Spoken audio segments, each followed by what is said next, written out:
MC Stan Bigg boss की history में पहला ऐसा रैपर है जो एज अ कंटेस्टेंट एंटर करा। स्टैन ना सिर्फ बिग बॉस के अंदर गया बल्कि उसने इक्का एंड सीधे मौत के साथ अंदर एक लाइव शो भी परफॉर्म करा and as a result Twitter पे next day #MC Stan making DHH win trend करने लगा। सबका मानना है कि इससे इंडियन हिप हॉप सीन को मास ऑडियंस की अटेंशन मिलेगी, बट मैं ऐसा नहीं मानता या नहीं मानता था। इस वीडियो में हम एनालाइज करेंगे कि MC स्टैन के बिग बॉस में जाने से सीन के ऊपर कोई बड़ा इंपैक्ट पड़ेगा या फिर ये सिर्फ एक रियलिटी शो की हवा है।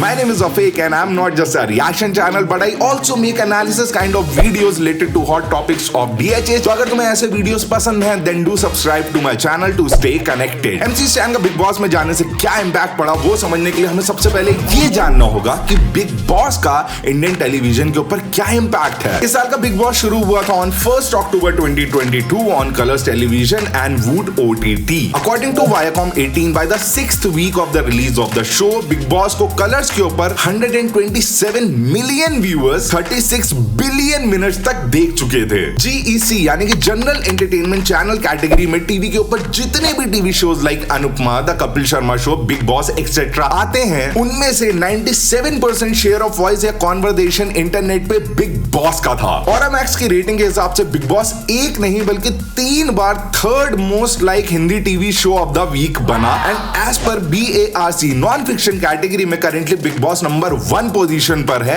After winning over KBC, the Kapil Sharma show, Lil Champs etcetera. In short मैं ये कह रहा हूं कि currently Bigg Boss on Indian television and on social media hottest topic है। बट ये तो था बिग बॉस का सर, इससे MC स्टैन के करियर के ऊपर क्या इंपैक्ट पड़ा, लेट्स डाइव इनटू दैट। जब से MC स्टैन बिग बॉस में एंटर करा तब से वो लाइमलाइट में है। अपने no nonsense attitude and trendy looks की वजह से वो धीमे धीमे व्यूअर्स के मन में अपनी जगह बनाने लगा। फर्स्ट वीक के अलावा जितने भी वीक्स हुए हैं उसमें MC स्टैन हमेशा Oramax big boss most popular character India loves में हमेशा टॉप 3 पोजीशन में ही रहा है। इनफैक्ट अक्टूबर मंथ में स्टैन की पॉपुलैरिटी टेलीविजन के ऊपर इतनी बढ़ गई कि Oramax कैरेक्टर इंडिया लव के लिस्ट में स्टैन टॉप 5 पोजीशन में आ गया, securing his position among the personalities like Amitabh Bachchan, Kapil Sharma and Salman Khan. In fact while editing this video I realise कि MC स्टैन दिसंबर मंथ में भी इस लिस्ट में आ चुका है। लेट्स सी कि इन सबसे स्टैन के म्यूजिक कैटलॉग के ऊपर क्या फर्क पड़ा। सबसे पहले YouTube के स्टैट्स चेकआउट करते हैं। 1 अक्टूबर जिस दिन MC स्टैन बिग बॉस के घर में एंटर करा उस दिन उसके YouTube पर 2.8 मिलियन सब्सक्राइबर्स थे। करेंटली MC स्टैन के YouTube के ऊपर 5+ मिलियन सब्सक्राइबर्स हैं, मतलब 2.3 मिलियन सब्सक्राइबर का gain in just 3 months. And इसका रिपल इफेक्ट ये हुआ कि MC stand started trending everywhere on YouTube music की टॉप 100 सॉन्ग्स इंडिया लव की लिस्ट में MC स्टैन के 2 सॉन्ग्स ट्रेंड करने लगे। बस्ती का हस्ती एट नंबर 49 एंड एक दिन प्यार at number 82। Top 100 music videos India playlist में स्टैन के 3 सॉन्ग्स ट्रेंड करने लगे। इन 3 गानों में से एक गाना है एक दिन प्यार जो 2 साल पहले आया था एंड स्नेक 1 साल पहले आया था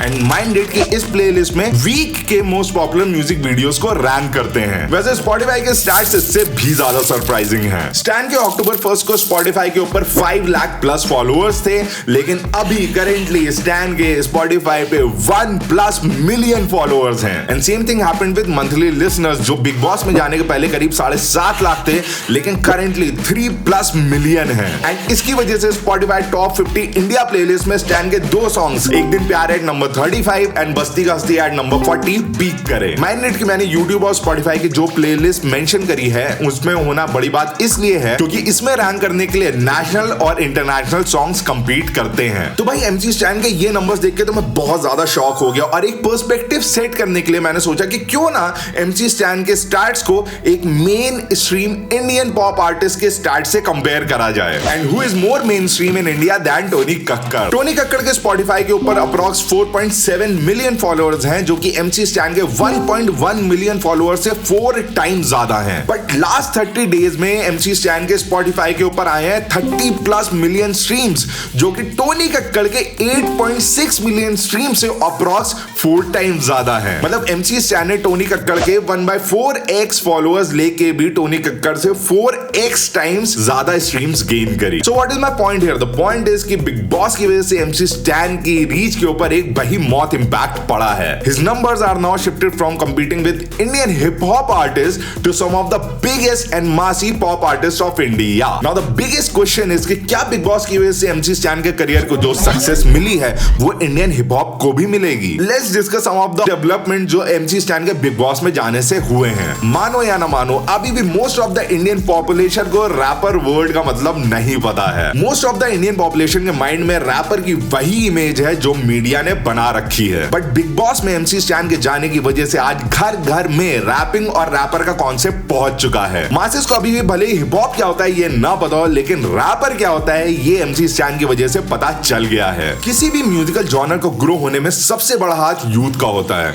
भले ही वो 60s में रॉक म्यूजिक हो या फिर अर्ली 2000 में हिप हॉप हो, उसको सबसे पहले यंग जनरेशन ने ही अडॉप्ट करा था। बिग बॉस के यंग व्यूअर्स एमसी स्टैन से उसकी एज और उसकी पर्सनालिटी की वजह से रिलेट करते हैं। एंड ये व्यूअर्स जो पहले हिप हॉप नहीं भी सुनते थे, ये एमसी स्टैन का म्यूजिक सुनने लगे हैं। एंड ये एमसी स्टैन के यूट्यूब एंड स्पॉटिफाई के ग्रोथ से साफ दिखता है। एंड बहुत ज्यादा चांसेस है कि ये यंग व्यूअर्स एमसी स्टैन के म्यूजिक के साथ और भी नए नए इंडियन हिप हॉप आर्टिस्ट के म्यूजिक को एक्सप्लोर करेंगे और उसको एक दूसरे में शेयर करके सीन को ग्रो करने में हेल्प करेंगे। एमसी स्टैन की बिग बॉस में इमेज एक बहुत ज्यादा रिच रैपर की है। भले वो उनकी महंगी चेन्स हो या एक्सपेंसिव आउटफिट, उनकी रिच लाइफस्टाइल सबको दिखती है। तो जिन पेरेंट्स के लिए रैपिंग एक फाइनेंशियली सक्सेसफुल करियर चॉइस नहीं था, एमसी स्टैन के रिच लाइफस्टाइल को देखकर उनका माइंडसेट चेंज होगा। चाहे हसल 2.0 की सक्सेस हो, द कपिल शर्मा शो में सारे रैपर्स को इनविटेशन हो, या फिर now MC stand in big boss, इससे साफ दिखता है कि show makers can now understand the potential of hip hop in national level entertainment industry. MC stand की फ्रेशली गेन फैन फॉलोइंग को देखकर और भी शो मेकर्स अपने शो में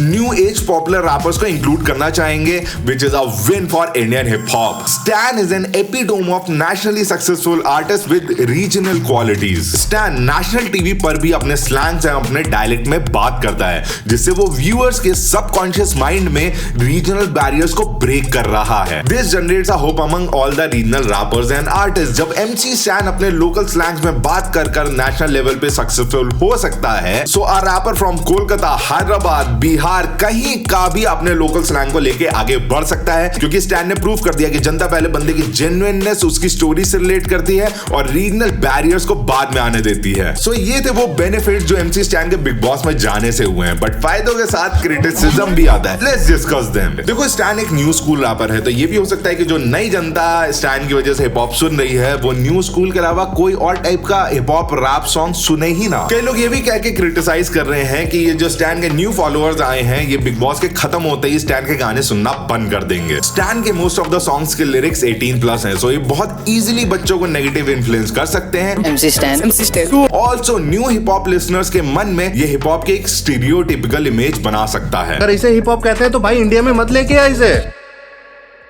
ओके, सो इन सबसे कंक्लूजन क्या निकल रहा है? देखो, एमसी स्टैन का बिग बॉस में जाना किसी को नेगेटिव लग रहा है, किसी को पॉजिटिव लग रहा है, लेकिन द रियलिटी इज कि इससे इंडियन हिप हॉप को बहुत सारी अटेंशन मिल रही है। इससे बिग बॉस के hundreds of millions of new viewers hip hop को एक्सप्लोर करने के लिए ट्रिगर हो रहे हैं। कुछ लोग इंडियन हिप हॉप की डेप्थ में जाएंगे, कुछ लोग ऊपर से एक्सप्लोर करके छोड़ देंगे, लेकिन द रियलिटी इज कि इससे ये प्रूफ होता है कि व्यूअर्स के मन में हिप हॉप को लेकर एक फोमो तो क्रिएट हो रहा है। So there is no doubt कि एमसी स्टैन के बिग बॉस में जाने से इंडियन हिप हॉप के ऊपर एक बहुत बड़ा इंपैक्ट पड़ा है। Finally few word for stand. देखो, मैंने स्टैन की वजह से इस साल का बिग बॉस बहुत क्लोजली देखा है, जो मैंने पिछले 10-12 साल में कभी नहीं देखा था। एमसी स्टैन का सोशल मीडिया प्रेजेंस देखो बहुत कम है। वो ट्वीट नहीं करता, पोस्ट नहीं डालता, कुछ नहीं करता। जब कोई गाना आता है खाली तभी वो स्टोरीज डालता है एंड दैट्स इट। तो मेरे मन में एमसी स्टैन की जो इमेज थी वो एक बहुत ज्यादा रेबल, यंग, टैलेंटेड आर्टिस्ट की थी। लेकिन मैंने जितना ज्यादा एमसी स्टैन को देखा, मुझे लगा कि भाई आदमी अपनी एज में कितना ज्यादा मैच्योर है। उसकी जितनी भी फाइट्स हुई हैं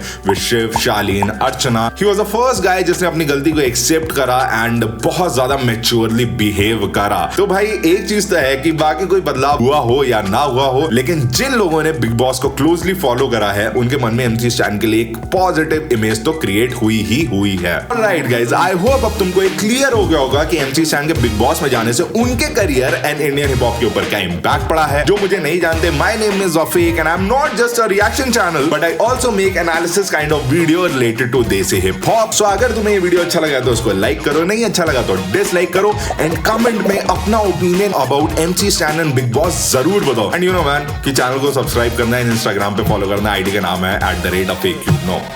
Peace.